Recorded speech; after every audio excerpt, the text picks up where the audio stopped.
It is indeed a challenging time to travel. We're hopeful that these stories will resonate with you and your audiences, and know that we are eager to welcome travelers when they are ready to get back out there. And very quickly, I want to let you know we have an ongoing safety initiative here in North Carolina called Count on Me NC. It's a science-based training initiative for hospitality businesses that certifies them in COVID safety. Travelers can search for participating businesses at Count on Me NC. There's a list of thousands and thousands of participating businesses. So without further ado, now I want to introduce our moderator for today's panel, Deborah Holt Noel. She is the host of two long-running programs on PBS North Carolina. That is the public television network serving the state. Deborah hosts North Carolina Weekend, which is a travel show that brings our state's must-see places and events into the homes of viewers. Deborah is also host and producer of Black Issues Forum, a public affairs program featuring diverse conversations that inform and engage viewers on the issues impacting North Carolina's Black communities today. Welcome, Deborah. We're so happy to have you. Thank you, Margot, and thanks to everyone. Let me just make sure you can hear me. Welcome and good morning. I am just thrilled to have this opportunity to help you get to know some of what I would regard as North Carolina's best kept secrets in travel and tourism. These folks, each one has not only a tremendous talent, but also a deep drive and a spirit that I think you're going to get to know. These are folks whose insight into the past is matched by their vision for the future. And today we're going to highlight, as Margot said, 5 North Carolinians who are contributing to making North Carolina better, really making our entire world better in the work that they do. Hopefully through this webinar, you'll capture some of the light that they have to share through their work and through their journeys. And you'll see why they are among North Carolina's brightest change makers. So I want to give as much time as possible to our guests and let you hear from them. So without further ado, let me just mention the names of our panelists. You heard a little bit about what they do. Their names are Ryan BETHEA, Claude Coleman Jr., Derek COULTER, Natalie Passmiller, and TITO SIMMONS-VALENZUELA. So we've got some great names there, but we're going to open up with Ryan BETHEA. And this guy is, I sort of nicknamed him my own Aquaman. He's from Harker's Island, straight up island that's part of North Carolina's Crystal Coast. And it's located in the southern Outer Banks. If you're familiar with the Kitty Hawk and, you know, the birthplace of flight, that's kind of where Ryan hails from. And he's a farmer. His crop is oysters. So he's already got my heart because I love oysters. And what's really cool about Ryan is that he does the delivery himself. And he is also really dedicated to sustainability. So you might not find this brother out on the water, you know, in a motorboat. He's going to be paddling off to the farm in a kayak. So he is super bad. I want to open up with Ryan. Ryan, welcome. Can you tell us a little bit about your business, which is called Oysters Carolina, but also what made you fall for oysters? Well, hey, everybody. Good morning. Thank you for the introduction. So I'm Ryan of Oysters Carolina. We have a 5¼ acre plot of water on the North Carolina coast on the north side of Harker's Island. I've been all over the world, and it's still, to me, the most beautiful place I've ever seen.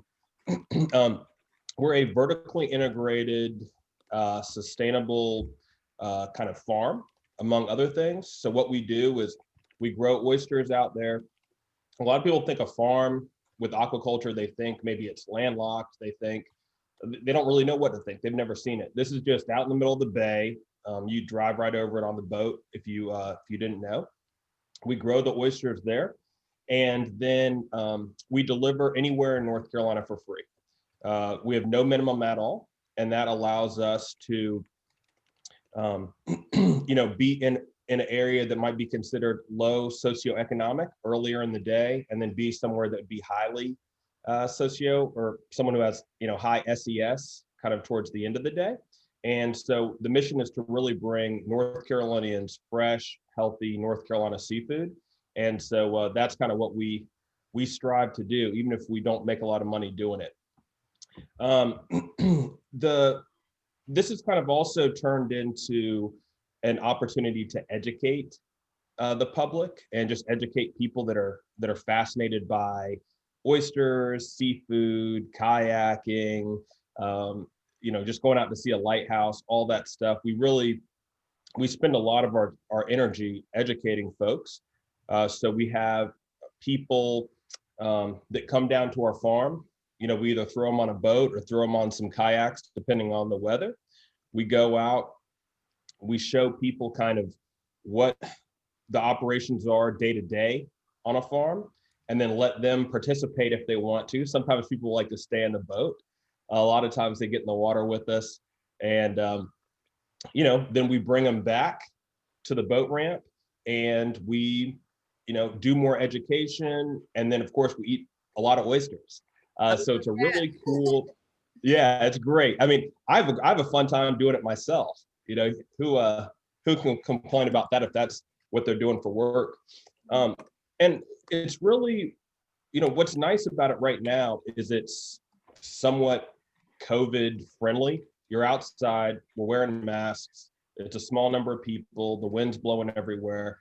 We don't have to be kind of compact. And, like I mentioned, we're outdoors. So it's pretty great. And, I'm just honored to be here, fortunate to talk about it. And thank you guys for having me. You bet, Ryan. It's we're going to find out more about what you're doing and how you bear the weather out there, because I've seen you in the water. It's crazy. But next we're going to meet. Next, we're going to meet Claude Coleman Jr. Now, one of the things that Claude mentioned when I first met him was, I'm originally from Jersey and my name is French. So I think Ryan's name is French too, but Claude is from Asheville, which is in the western part of our state. It's surrounded by these beautiful, picturesque mountain landscapes. It's just gorgeous out in Asheville. And it's really known as an artistic kind of area for its cultural arts, culinary scene. Lots of foodies like to go out there. And so might kind of explain what makes Claude so cosmopolitan. Claude's a veteran, a songwriter, a musician, carpenter, graphic designer, and a drummer for this group called Ween. And we're going to find out more about Claude, but first, what he has is an incredible space called SOUNDSPACE at Rabbit. And Claude, I want to welcome you and ask you to describe briefly kind of how you came to acquire SOUNDSPACE at Rabbit and what makes it historically significant.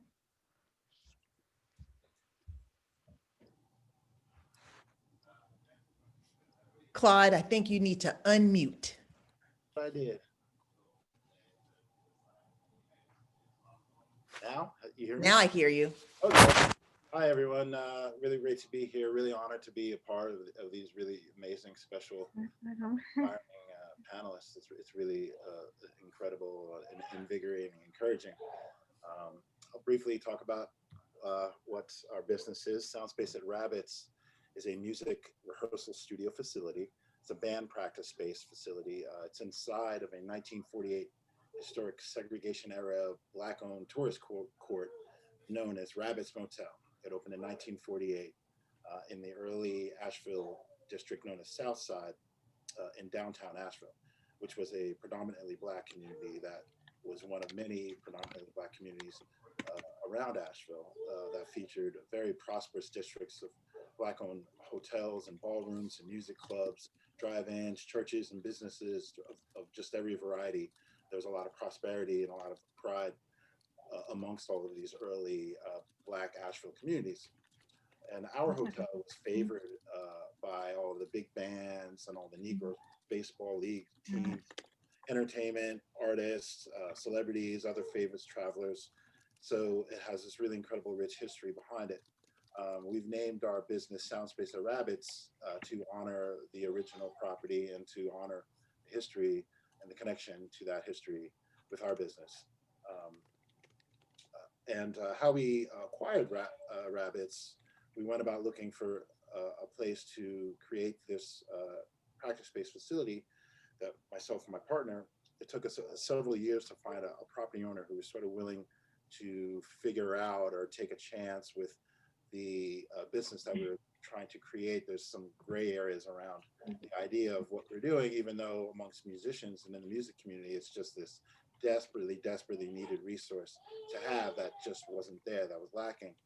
So after looking at a lot of properties for over a year or so, we came across rabbits and we delved into the history of it. And upon finding all of this history and all this connection and all this community and Asheville history connected to it, we decided to create a cultural landmark of the property. And I got this idea to recreate the soul food kitchen. That was part of the original tourist court, which was favored and beloved by Asheville City up until 2003. This business was in operation for nearly 60 years. So when we found rabbits, not thinking that we stood any chance at throwing our hat in the ring to purchase it, we did so anyway, but I did so along with a letter that I wrote out to the owners of rabbits, who are the original owners. Actually, it was owned by two owners over the nearly 60-year period. Wrote this long impassioned letter about how we wanted to restore the property and create this cultural landmark of the space and reconnect everyone to this history. And they decided to put us under contract ahead of two cash offers that were sitting on their desk, which we thought was really amazing, really magical occurrence, really serendipitous. And that's how we were able to save this property and, you know, create this landmark and create this reconnection to the history of it. And so it became a very multi-dimensional project. My partner and I were musicians. I moved into the area about 10 years ago. Me being a drummer, it was really difficult to find a place to kind of do my work and do productions and rehearse. I would aggravate my neighbors to the left, aggravate my neighbors to the right, as much as I love them. And, you know, we got along, I cut the grass and everything, but it was just a difficult impediment. So and what you've done now and what you've been able to do, Claude, now with your space is kind of solve a problem, not only for yourself, but lots of musicians in the area. So we're going to talk some more about that. And what you're doing is just really, really tremendous. I want to introduce our next featured panelist. Her name is Deborah COULTER. And she is what we call today, with utmost respect, a badass. Hey. A painter, a sculptor, a muralist, and an illustrator. And her fingers are fierce. Her creativity is uncontained. And she's born in Georgia, Virginia raised. Dare mines stories and pride of place to create positive images of Black people in her work, positive images of Black people and families. And her collection of work is vividly displayed in Raleigh, Durham, Fayetteville, Greensboro, in the form of murals, and they're just incredible. Most recently, she won a commission to create a Black Lives Matter mural, sculpture rather, at the University of North Carolina at Wilmington. And some of you might know the history of Wilmington as the place where the 1898 coup d'etat took place. So I'm looking forward to that piece. But Dare is a graduate of North Carolina State University's School of Design, which is highly reputable. Just did that in 2015. So she is on the move. She's done so much already, and there's a lot to come. I want to open up by letting Dare share with you, at what age or moment in your life did you really begin to embrace a call to create Black art? Hi, that is super kind. Thank you so much. Hi, everyone. Thank y'all so much for your time and for being here. I'm Deborah COULTER. I am an artist, a sculptor, muralist. Weirdly enough, the call to create Black art actually came at a later point in my life. There was a show that my first show happened at the NCSU Weatherspoon Student Center, which is the African American Cultural Center at NC State. And you know, having that experience, I realized, you know, the pieces that I created, I said, well, you know, I hadn't addressed race previous to that point. because of a couple different things. You know, one of those things is just there was this difficulty in feeling like I was I guess worthy enough to carry Black stories, you know, just because of some complications with acceptance and identity in my youth. But you know, I realized at a certain point that there are a number of things, as y'all can see by the number of by the difference in the life paths that all of us on here have. The diaspora of what our lives look like is so wide. So first understanding that, you know, my individual experience is definitely something that is acceptable in the spectrum of what it means to be a Black person existing in the world. You know, that point of understanding that I didn't have as a kid, coupled with the fact that, you know, at the time media, this was after Philando Castile and Walter Scott and Alton, oh God, is it Sterling? I'm blanking right now, but there were all of these things that, and the frustration ended up being that, you know, all of the images that we were seeing about us Black people were death. It was disjointment. You know, it was pain. And so realizing that I could create these things of joy, that Black joy as a concept is resistance in itself, because there's so many people that are not interested in seeing Black people be happy. You know, my objective to create these pieces around the world to memorialize our joy is something that I realize is important, because it's much harder to, you know, validate things about yourself when you can't see it recognized in other people. So my job is to put a mirror up to our, this is our vibrance, our love, our light, and say this is real, even if the world doesn't know it because the media says it isn't. So the end objective is to have these depictions of joy all over the place. I want monumental sculptures all over the world. I want murals all over the world. I'm an illustrator for children's books. I want to leave behind a legacy of things that establish that notion of positivity and strength and joy, because they're things and they're real. Thank you, guys. Wow, I am so feeling your energy. You've got a lot of it. and it shows in your work, and people are going to see the work of Derek Coulter. So we'll learn more throughout. Right now, I'd like to introduce another great change maker.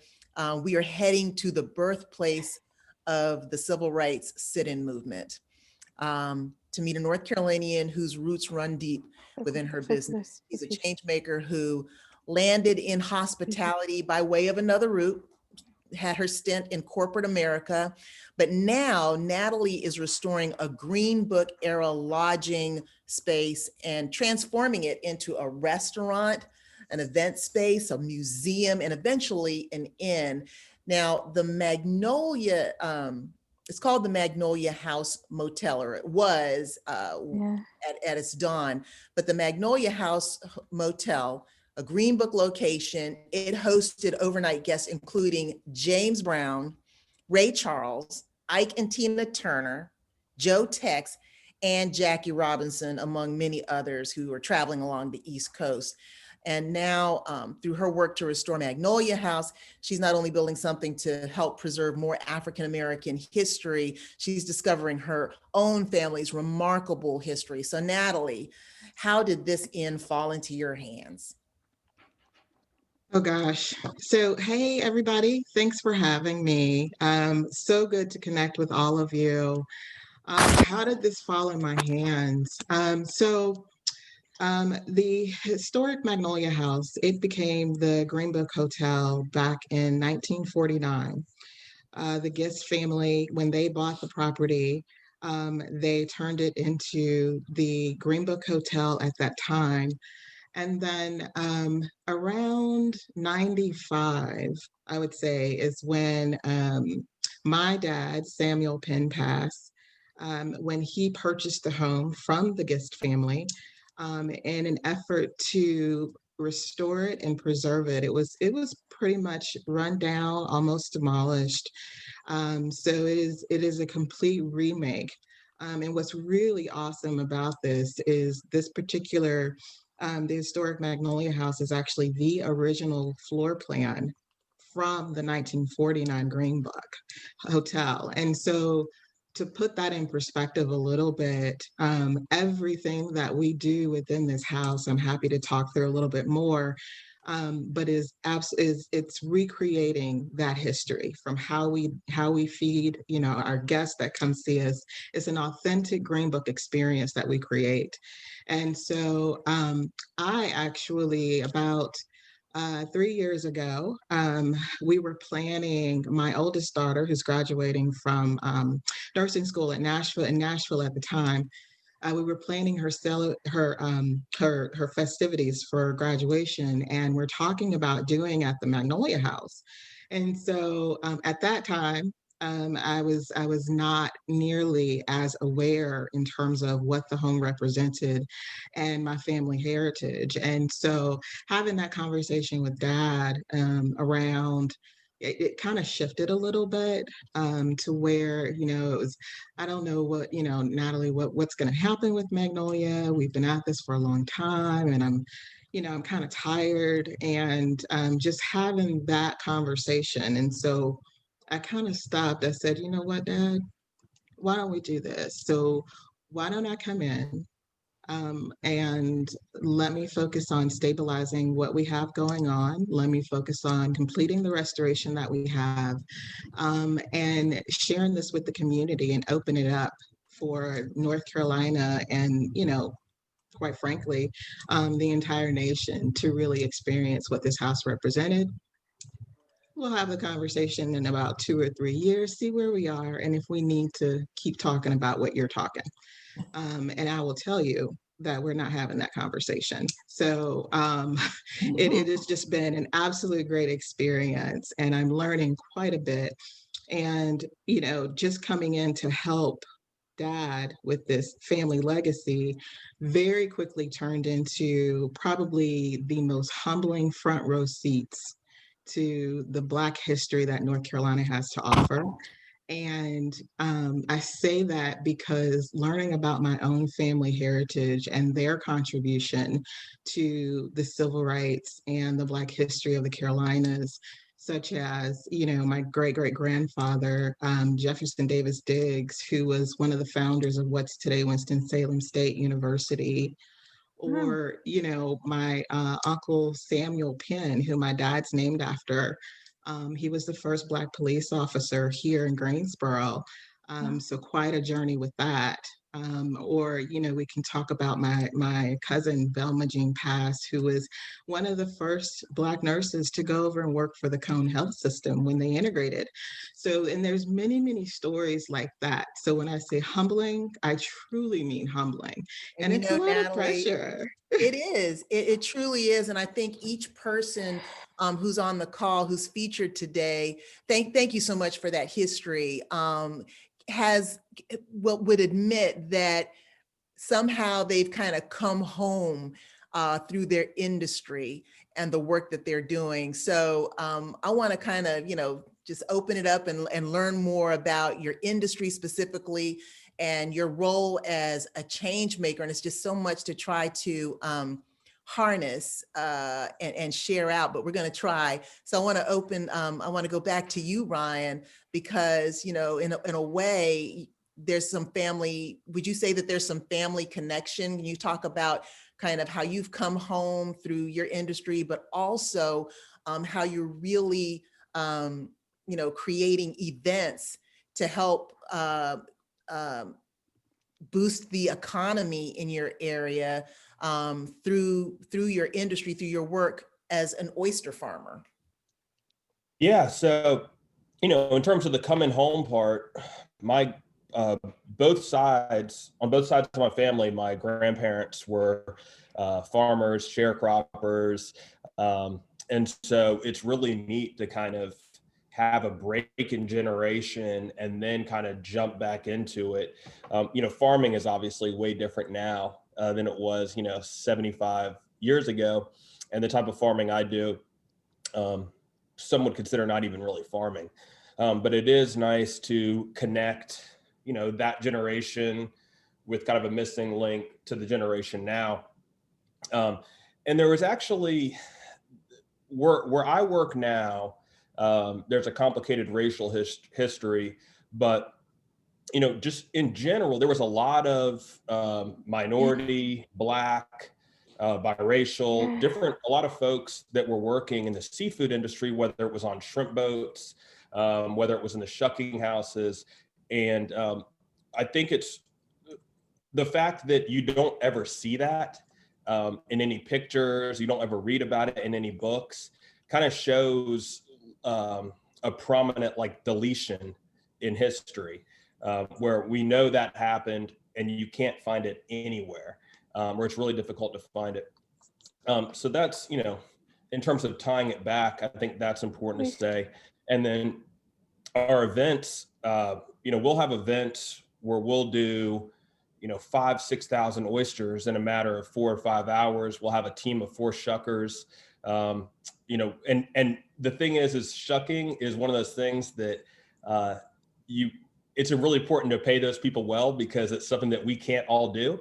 And so, you know, half of our sales go to the staff when we do these events. And, you know, if we're making $10,000 to $15,000 in sales, we have a staff of about 6 to 10 people. You know, you can kind of do the math, and we're really proud to kind of take money from folks that have it, that enjoy oysters, and then kind of distributing that amongst the folks that work for us. And you really you're serving an important need out there, as you discovered with your work, and just cultivating these oysters and understanding the terrain, the landscape in your region. It really took some science and some ingenuity, and really putting an economic head on this, right, Ryan? Yeah. Yes, ma'am. So you're definitely serving a need out there. And Claude, you're serving a tremendous need too. So many artists, it's just bewildering to think that they're in Asheville area, where there's so much art going on and music. Folks play their music in the streets. There's a drum circle that's been famous, at least pre-COVID it was famous. And it's just hard to believe that was the case. But now, wait a minute, did I miss someone? Did I miss Tito? Oh my God. I think I missed Tito. I did. I want to talk to Tito. I want to introduce him. Good morning. Good morning, Tito. How's everybody doing? Our next feature, our fifth featured guest, truly personifies the meaning of service. Tito SIMMONS-VALENZUELA is a co-founder and head brewer of Dirt Bag Ales. It's a brewery that's actually owned by a small corps of Army veterans. In fact, he's recently raised the spirits of 900 troops of the 82nd Airborne returning to Fort Bragg by donating 40 cases of beer. And a lot of the work that Tito and Dirtbag Ales is dedicated to has to do with service, and it really fits because they're located in a part of our state where we have Fort Bragg and one of our largest military service installations located. Even with all of this, Tito, who identifies Black Puerto Rican, maintains his focus on the quality of beer. So it's really great beer as well. And Tito, you have personally a great community service story, but tell us about what Dirtbag Ales is doing with their 4,000 square feet of space near Fayetteville. Our building itself is right at 8,000 square foot, but the brewery sits on 6 acres of land right off of 95. Currently, we're going into our 4th season. We do a farmer's market that benefits local farmers and craftsmen, craftswomen in the area who make anything from soap and jewelry to raising crops. We do a mini market during the wintertime to help out the farmers who are still here and growing food to make sure that they can sustain their lifestyles and their farms as well. Outside of that, every month it seems like we're teaming up with some local organization or charity. We're doing either drives to collect hygiene products and all that stuff. We've done drives to help collect sleeping sleeping materials for kids in shelters and foster care and all that stuff. So it's we try to pride ourselves on bringing everything back into helping our local community. Before we started here, there was 2 breweries that were attached to restaurants, but it wasn't really like a focal point for people to go and hang out at those places. And in those spaces, everybody was more or less concerned about the success of their restaurant and serving, you know, their patrons. So when we started out and focused on just doing the beer, we wanted to go back to more of a community-centered space that everyone should feel welcome and invited into. And our staff here knows it. I tell them all the time, I'm like, listen, people come out here and they should feel like they're at home, like they're nestled somewhere where, you know, they're not used to that experience here. And I'm really proud that we offer that. And I can, without any of a doubt in my mind, tell you that it is the most diverse crowd that you will see at any brewery across America. And you hit on something there, Tito. I mean, your space it's family friendly, and Correct. to be run by for you to be, you know, a person of color who's in this industry. It's no secret. You just don't see a lot of African Americans in the, you know, home brewing industry, but you've interrupted it, and in a big way. I have so much I want to ask you, first of all, about, you know, why don't we see a lot of people of color doing this industry? Why isn't it beer? So the short and simple is just barriers to entry. I mean, the business itself is modeled on, you know, equipment that costs hundreds of thousands of dollars before you even see it. And that's 16 weeks out if you're getting something manufactured. And then on top of that, you still have to install it, which is typically another couple $100,000 to get done. So unless you've got the financial backing of or some sort of trust fund or something like that, it's extremely difficult to actually break into the industry, I would say. When we started off, like, I didn't realize how underserved the beer industry was. There was, I think the last numbers that I saw, there's 60 Black-owned breweries out of 8,000 operating in the United States. So to be where we're at, I feel extremely grateful and humbled, and I look forward to continuing to do it and to bringing bringing everybody up with us. Like, there's no reason for it to be the way that it is. It's where there's a will, there's a way. And you can definitely change it. I just want to stick with you for a second here and ask, I mean, where does that pull, that need to serve come from? I don't know. It's just kind of, I guess it's always been there. Somewhat of a people pleaser, I guess.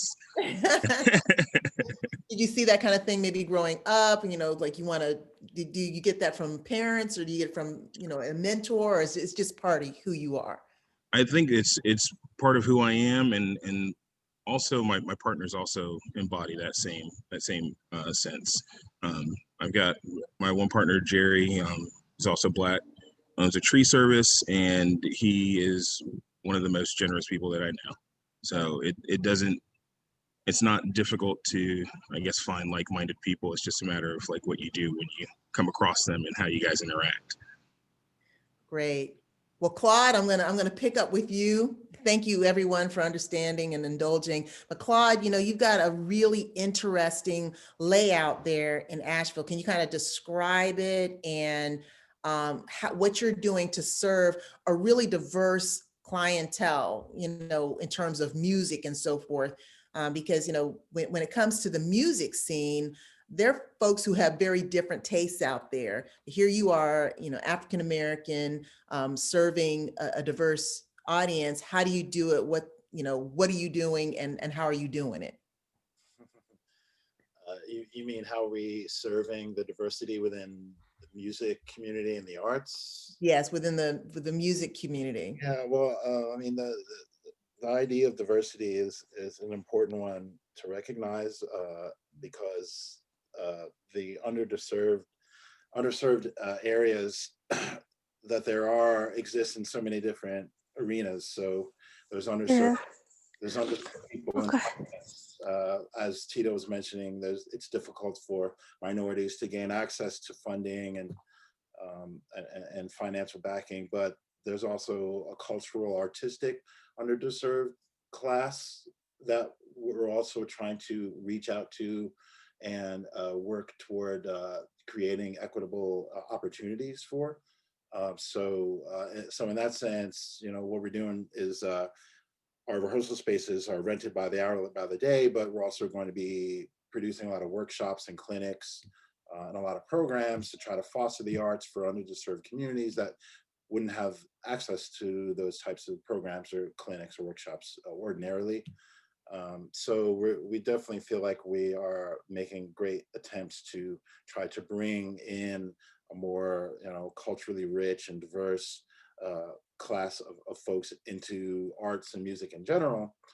But the whole overall arching mission of us creating the landmark of the space and reconnecting people to the history of it, and then adding the soul food kitchen to it, is our way of creating a model of diversity, which is sort of like the greatest model of diversity you can create, right? It's about food, music, arts. All right, everybody likes food for the most part. Everyone likes music for the most part, and everyone appreciates art and history. So for me and my idea of diversity, when I think about that, those are like the cultural bridges that everybody walks back and forth on, that everyone can and need to have in their life. I'm from the New York area, and I talk about all the time, having lived down here in Asheville so long. All my relatives and friends who come down and visit, they love Asheville. It's got so many amazing things about it, so many creative aspects about it. It's beautiful, mountains here and there, and they're all but invariably it's always like, where are the Black people at? Where are the Black people? I always wanted to make a shirt like, welcome to Asheville. Where are the Black people at? Like my Yeah, mom. welcome to Asheville. We're here. Yeah, we're over here. And being from the New York area, that was something that I guess I kind of maybe took for granted, was how multicultural and how culturally rich that area is, but just how important that is to have that. In my mind, like, diversity is freedom. That's true freedom. It's like being able to walk down the street and see like 5 other representations of you and your family, crossing the street, working the street, all over the place, is a really important and comforting thing and an empowering thing. And so with this whole mission of us creating the practice space and making the landmark and trying to make this destination out of it, we're really trying to throw our hat in the ring to create a really amazing, diverse community. And the things that Tito was mentioning about the events he's running, that's exactly what we want to create. We want to, my fantasy idea is a crowd and a mix of people of just every culture and every class across the board. And with Rabbit, from what I understand, it wasn't a Green Book location, but it's got that history tied to it. How are you planning to kind of incorporate that history so that people who step in get this, get a slice of that history of the Rabbit? Well, we're going to be commissioning a multi-artist murals project. So the property has a front building, a 2-story building in the front, and then it has the motel in the back.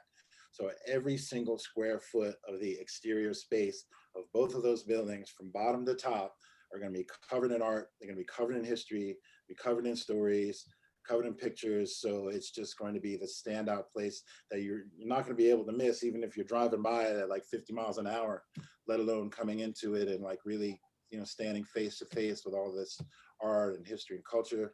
And there's another park in Asheville which has done a similar thing, Triangle Park.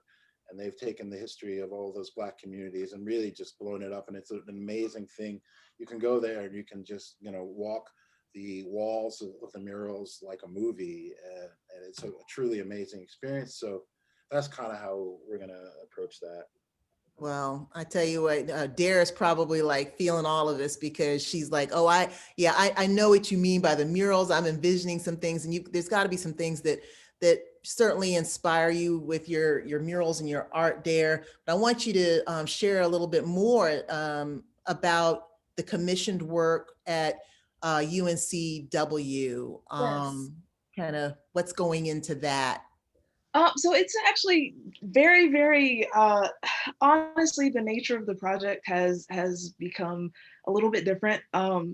Given everything that's happened, January 6th, it's a fascinating intersection as far as the monument itself. Wilmington has a very, very complex history regarding race, specifically because there was there's actually the first successful coup, or the longest enacted coup in the United States happened in Wilmington, and basically it became legal. There was this machine gun cart, because tech wasn't quite there yet. Machine gun cart, they just indiscriminately killed Black people. There were people hiding in swamps and cemeteries. There were people who left.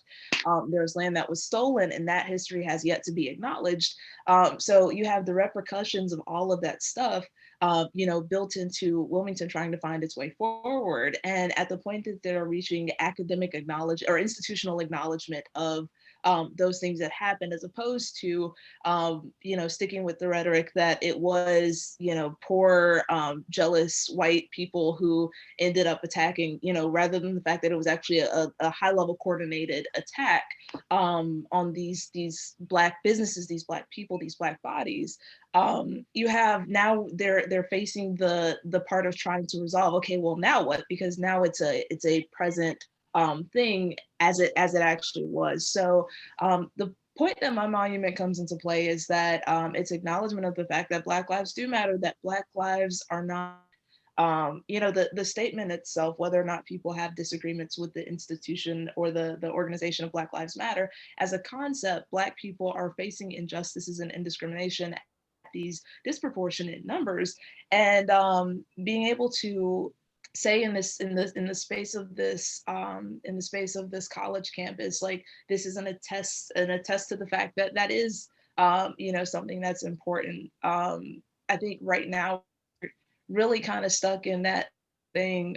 You saw some of the protesters at the Capitol, not the protesters, excuse me, the rioters, the insurrectionists, saying that police weren't supposed to shoot them, they were supposed to shoot Black Lives Matter people. And it's just really complicated, because you end up in a spot where you say, okay, well, I'm an artist and I just want to do happy stuff. But for Black people, there's always been this parallel of joy and pain. It's like, the book that I'm working on right now, the Super Wonderful Secret Project, which, okay, the background of that, in the past year, I said, it's really wild that, your dreams can come true while things don't look the way that you expect them to. We're dealing with a family crisis. I was dealing with a family crisis when I found out that I got an agent for my books. I have 2 manuscripts in the queue, and the first one is with a very, very major author, which is wild. But that manuscript is about slavery. And one of the things we're talking about in the middle of that, there were ways that people had to go find their happiness. There were some people, there was not an experience, but what we're learning right now, even down to the Magnolia House that Natalie's a part of, it's like the Green Book existed because people were still trying to figure out how to just be in their existences while these atrocities were happening to and around them. So I think like that's I said, part of the heart and soul of survival. Yeah. Understanding that all of that trauma and pain, while people endured that, in order to endure, they had to have found some joy somewhere, or they couldn't have survived. Right. And I think that's part of the resilience story that so many people appreciate and try to articulate through their art and through storytelling, etc. And I want you to take just a minute to talk also about a recent work that you did that was a dedication to the High Priestess of Soul. Oh, yes. Okay, so Kristen, if you could put on the screen the Nina Simone picture. I created the National Trust for Historic Preservation. They commissioned a painting of Nina Simone, and it was used to raise funds to restore her childhood home. That project was 123% successful, which is really, really exciting. But the that's important too. We'll talk about that in a second.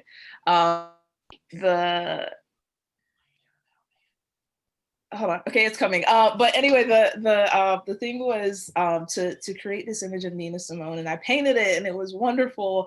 And it ended up being a part of the like the imagery that they used to send off for gifts and stuff later. But the beauty of that was really, working with the people involved in the project, and seeing people, they come up and they talk about back.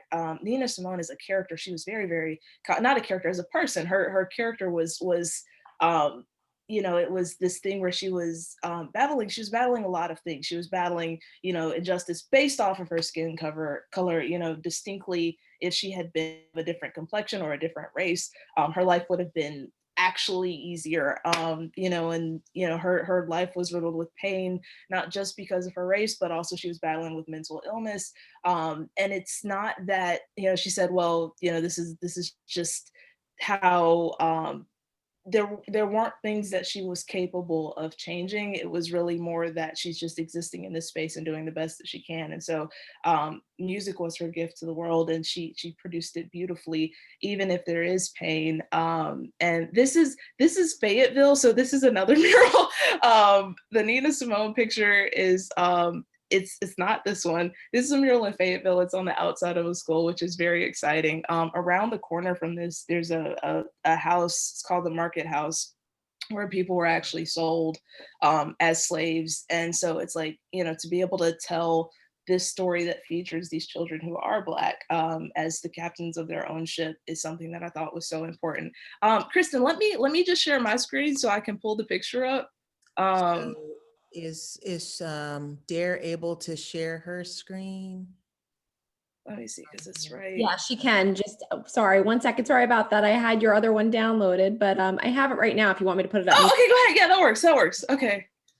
And she's got it, so it's coming. But with Nina Simone, it was a really, really neat thing. I remember seeing the article pop up. It went to the Billboard website. My mom and I were in a furniture store, and it was just, it was wild. So really, this is the year of big, important, wonderful things happening. This is the portrait of Nina Simone. And I think I sent a fuzzy picture. I apologize. But this is the kind of picture of Nina Simone that was used for the thing. And it was really cool. So much. Yeah. I mean, I just think that's one of the most beautiful portrayals that I have seen of Nina Simone. And thank you so much for capturing her beauty, because as you said, so often when we're looking at Black art, whether it's film, pictures, etc., there's the pain, but we want to see ourselves laughing. And I think that's why there's this really famous picture, I think, of Martin Luther King, who's laughing, and people just love that, because like, oh man, did he laugh? Yeah, we laugh, we have joys, and that's part of our just person experience, or people experience. And Natalie, I know that I just love the fact that you've got ownership of Magnolia House, because even as I travel throughout the state and I had the opportunity to highlight inns and destinations that once were something else, it is so enriching to be able to say, hey, here's something that's still standing, that's vibrant today, that was once Black owned and is now today again Black owned, and they're trying to preserve that history. So tell us more about what you're doing currently with Magnolia House, and what visitors can be excited about right now, and what your vision is for the future. Absolutely. So right now, everything that we do is extremely intentional. Again, replicating the Gist family and what they did throughout the home. So, and the Green Book as well. And so today we do open up to serve our Sunday brunches. And that is our day that we open the home to community. They can come into what we call our living museum and really experience that rich, soulful history, and also do tours and look at the various exhibits. The home does tell its own story. And so it's really intriguing. And what's really interesting is I hear when folks are in the space and sharing the space with us, they can still feel kind of that soul. They can feel those gatherings. They can feel the music and the energy that was in the home in its heyday. So we do open the community up. We do private events, and we also do have our museum education and arts program. What are some of the things in that museum? I understand that there are some Thomas Day pieces inside. There are actually. So we do celebrate him in a big way, for sure. And we have some really neat, unique pieces that we've been able to hold on to. An exciting thing that's to come. We currently have an art project right now that is preserving and replicating the original Magnolia House motel signage. And so things like that, we definitely do. We're proud to hold on to, for sure. Great. But I want to take, I'm sorry, I'll let you continue, but I did want to invite all of our invited guests to ask questions. You can certainly post them in the chat, I believe, but we want to, answer any questions, allow our panelists to answer any questions that you have as well. So please feel free to post them and we can move to those. Right now, though, I think, Natalie, you were still sharing if you want to continue your story. Sure, absolutely. So what I was explaining is when we talk about the recreation of history, the private events, for example, on the front end, yes, the community, they're booking, a corporate meeting or a function to have within the house. They're booking some milestone celebration and more formal upscale events. But what they're really doing is they're recreating the NAACP meetings that were housed there, or they're recreating the gala that Charlotte Hawkins Brown had for her goddaughter. So we're, again, very intentional in terms of what we do and making sure that it's true to the home. And one of our really exciting, as a result of COVID, our new product that we did launch this past year was our Green Book shoebox lunches. And that's our way of being able to deliver the Black history education and a really great meal to the community, to their doorstep. And the history of shoebox lunches, in case you guys are aware, that was how the Green Book travelers would actually carry shoebox lunches with them if an event that they didn't have a Green Book site on the way, so they don't have to stop for potential lynchings or stop for potential humiliations, things of that nature. So those are some of the really great things that we have in place. We do take a holistic approach in terms of what we do and who we collaborate with. And so we have really great partnerships, with the schools and things of that nature as well. And Tito, I know that you're a big partnership kind of guy too. Is there anything on the horizon over at Dirtbag that you're excited about? I know that COVID's been probably difficult on you as it has on any of our industries in tourism, but are there any events or partnerships that you want to share, talk a little bit about moving forward? So this past year, we actually hosted our first Juneteenth celebration. So that was exciting. And hopefully we'll be able to do it again this year, depending on travel restrictions and gatherings and all that stuff. But in the past, we've worked and we will continue to work with everything from the Pride community here in Fayetteville. We've hosted Chinchereo, which is a Puerto Rican festival, which was the actual turnout for that was amazing. I think social media said that there was 500 people that were going to attend and about 1,000 interested. And I think this is also well before COVID. Let me add that. There's about 4,000 people that showed up here. And it was just nice because there's no trouble. It's just an overwhelming sense of community when folks come out. they understand, when you come here and you see a dog park and a kid park, and there's a grandma pushing a kid in a stroller, and then, a 20-something-year-old person over here, like, this is not a place where you're going to come and be able to act a fool or disturb your neighbors, I should say, in any way, shape, or form. So it's really nice to just be able to house that, and we look forward to whatever this year might hold, and fostering some more relationships here in our community.